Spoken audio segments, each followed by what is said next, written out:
quería empezar preguntándote cuál es la principal diferencia de abordar el rodaje de un cortometraje y el del largometraje. Ujú. Las diferencias entre rodar un cortometraje o un largometraje, supongo que no las hay, porque en realidad estás haciendo cine y si se afrontan con la misma eh, profesionalidad y con la misma seriedad y con el mismo rigor, en realidad está ocurriendo exactamente lo mismo en el plató en un cortometraje que en un largometraje.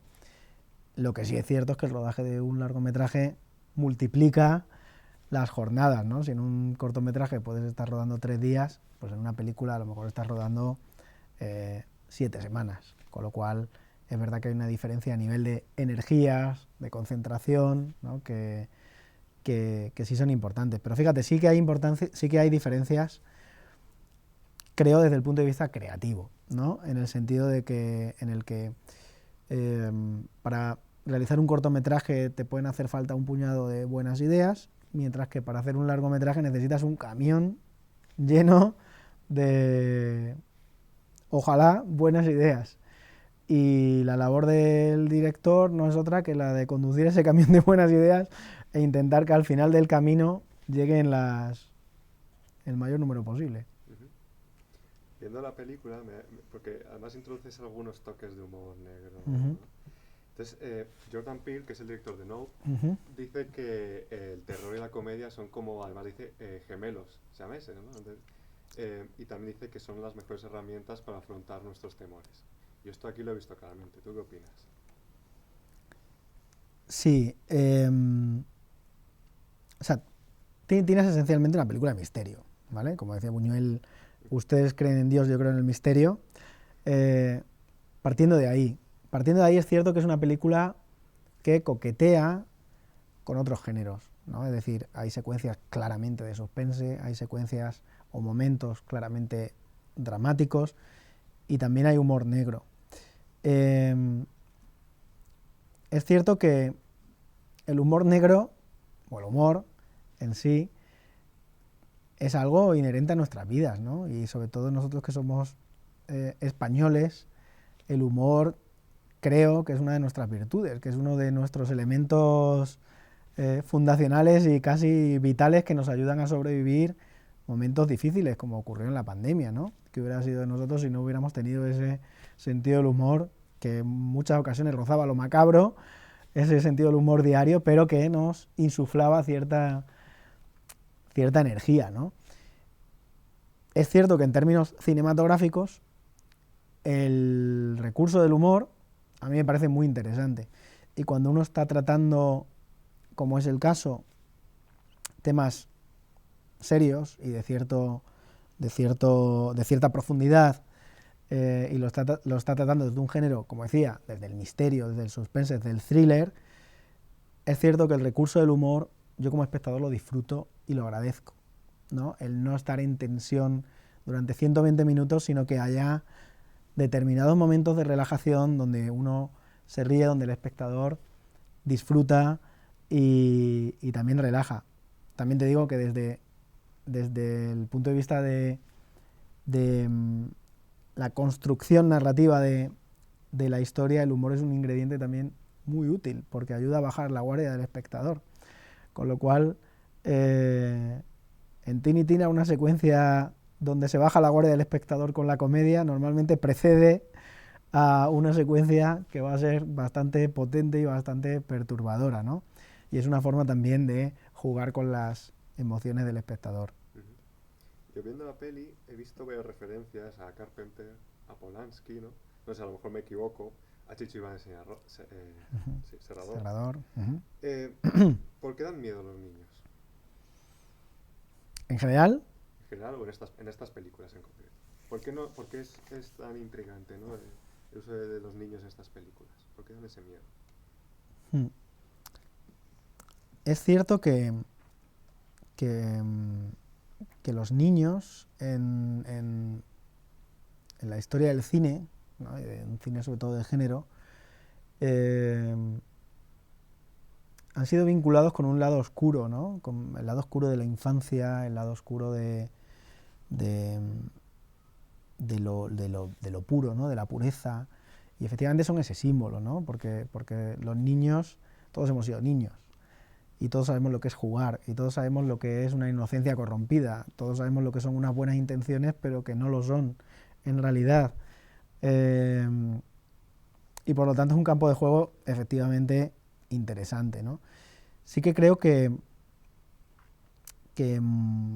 la mayoría de estas películas juegan con niños que de alguna manera son malos. Por alguna razón son claramente malos, ¿no? En ocasiones por una historia anclada en la ciencia ficción, en ocasiones se lleva por otros derroteros más psicológicos, ¿no? Y precisamente en Tinitina, con lo que quería jugar era con esa predisposición del espectador a encontrarse una película de niños malos, ¿no? Sin embargo, lo que ocurre en la película no es eso. Lo que ocurre en la película es que estamos atendiendo a dos niños, angelicales, además de un aspecto lo más angelical posible, que son adorables y cuyas intenciones o cuyas aparentes intenciones no parecen ser malas. Sin embargo, nuestro bagaje cinematográfico todo el rato nos lleva a pensar que hay algo detrás, que estos niños son malos, porque un niño que coge un cuchillo nunca puede ser bueno, ¿no? Y de alguna manera nos predispone a comprender la película de otra manera, ¿no? Y ese es el juego con el espectador. Y al final la película tiene un final ambiguo, claramente, con dos caminos, en el que el espectador tiene que decidir cuál toma, si el camino de lo que sus ojos han visto, que efectivamente es el de unos niños adorables, o el camino contrario, que es el que su mente le viene dictando también en determinadas secuencias de la película, que le lleva a creer en el fuera de campo, en aquello que no se ve, en lo que subyace, que es lo que ocurre cuando un niño realiza algún acto, digamos, cruel, ¿no? Que nunca sabemos. La mente de un niño es maravillosa, con lo cual nunca sabes lo que hay detrás. ¿Y cómo es trabajar con niños? Pues, a diferencia de lo que decía el bueno de Alfred Hitchcock, yo no puedo decir que trabajar con niños sea algo complicado o negativo de ninguna de las maneras. Por un lado, los niños tienen algo que a mí me parece que traspasa la pantalla. Tienen una forma de mirar, tienen una inocencia, tienen algo puro que todavía no ha sido corrompido por la veteranía detrás o delante de las cámaras, que es único, ¿no? Y por eso creo que todos regresamos a determinadas películas con niños, como Criacuervos, como El espíritu de la colmena, porque son películas que de alguna manera sentimos que traspasan la pantalla, y la traspasan en buena medida por esos niños que están reflejados y que son partícipes, ¿no? Y por otro lado, trabajar con ellos es sencillo siempre que se afronte como un juego. Yo siempre lo afronto como tal. Y desde el primer día de ensayos, les pregunto y les cuestiono qué es esto del cine, ¿no? Y cuando ellos descubren, porque normalmente lo descubren, que el cine no es otra cosa que una luz proyectada sobre una tela blanca o sobre una pared, y que son fotografías que a una determinada velocidad nos generan una ilusión de que eso es real, pero cuando les enseñas un negativo clásico, lógicamente, en celuloide, y descubren que son fotografías, quedan impresionados, ¿no? Pero ¿cómo es posible? ¿Cómo es posible que realmente mi cerebro esté integrando esto y esté creyendo que de verdad convivo con estos personajes en esa localización y demás, ¿no? Cuando entienden esto, ya está, porque es un juego, ¿no? Y ya asumen que ellos están jugando a ser otros, y que todo lo que hacen es mentira, pero además con esa diversión de que el día de mañana muchos espectadores lo van a convertir en verdad cuando estén en la sala de cine. Y eso es francamente divertido. Y en una película como esta, a pesar de que tenga secuencias muy perturbadoras, precisamente las secuencias perturbadoras eran las más divertidas para ellos, porque se lo pasaban genial jugando a cometer actos de dudosa bondad. Bueno, como queda un minuto voy a preguntarte la última. Venga. Tu primer cortometraje es de 2014, ¿no? Y ahora estamos en 2023. Yo quería preguntarte si has notado alguna diferencia a la hora de escribir el guión o de crear historias. Claro, sí. cuando escribí el cortometraje, han pasado muchos años desde que escribí ese cortometraje, ¿no? Uno no es el mismo, uno con el paso de los años está en otro sitio, no sé si mejor o peor, tampoco voy a decir evoluciona o progresa, ¿no? Porque parece que siempre vamos hacia adelante, hacia un lugar mejor, no lo sé, simplemente está en otro punto, y yo efectivamente cuando escribí la película estaba en otro punto diferente al del cortometraje, y eso me parece positivo. Y siempre digo, me hubiera encantado ser pintor por la instantaneidad de ejecutar una idea. Tienes una idea, la pintas, ya está plasmada, ¿no? Sin embargo, en esto del cine los procesos son muy largos, a veces increíblemente largos. Hay películas que se han rodado 20 años después de ser escritas. Pues, lógicamente, esa persona no es la misma 20 años después, la misma persona que escribió aquel guión, ¿no? O la misma persona que se interesó por ese guión.